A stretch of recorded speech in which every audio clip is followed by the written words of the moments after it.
আজকের topic rheumatoid arthritis. এটি এক ধরনের অটো ইমিউনি ডিজিজ।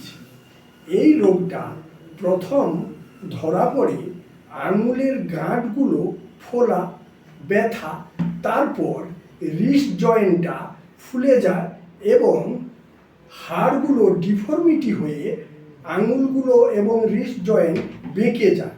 তারপর কোনো একটা হাঁটু ধরে যায় এবং হাঁটুটার মধ্যে হাড় বৃদ্ধি হয়ে যায়, হাড়ের একদম ডিফর্মিটি হয়ে যায়, মানুষ চলাফেরা করতে পারে না। এই অসুখটা বেশিরভাগ মেয়েদের ক্ষেত্রে হয়। ঠিক 10 বছর থেকে 30 বছর বয়স পর্যন্ত মেয়েদের এই অসুখটা হয়ে থাকে।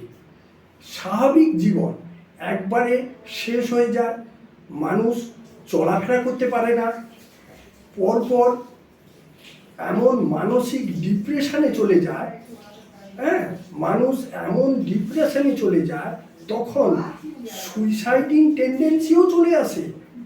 আর সেই পেশেন্টকে তার বাড়ির লোক অবহেলার চোখে দেখে।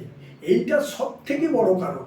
আমরা ছেলেরা আমাদের ছেলেদের কোনো অসুখ হলে বাড়ির সবাই খুব যত্নে রাখে, কিন্তু কোনো একটা মহিলা পেশেন্টের এই অসুখ হয়ে গেলে সে যখন কিছুই করতে পারে না, তার প্রতি সবার ভালোবাসা নষ্ট হয়ে যায়, আর সেই মেয়েটা খুব অসহায়ের মধ্যে জীবন কাটায়।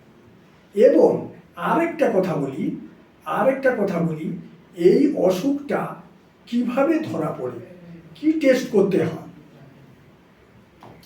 RA ফ্যাক্টর পজিটিভ ধরা পড়ে, ব্লাড টেস্ট করলে RA ফ্যাক্টর পজিটিভ এবং HLA-B27ও পজিটিভ হয়।